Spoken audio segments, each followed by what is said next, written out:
حضرت عبداللہ بن مسعود رضی اللہ تعالی عنہ سے روایت ہے کہ رسول اللہ صلی اللہ علیہ وسلم نے فرمایا، مسلمان کو گالی دینا فسق اور اس سے لڑنا کفر ہے۔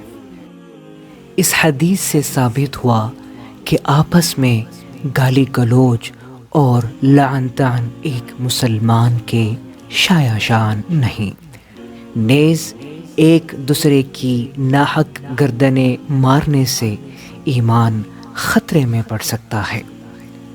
نیز حدیث میں مذکور کفر سے مراد کفر حقیقی نہیں جو انسان کو دائرے اسلام سے خارج کر دیتا ہے، بلکہ کفر لغوی مراد ہے، مگر یہ کبیرہ گناہ میں شامل ہے۔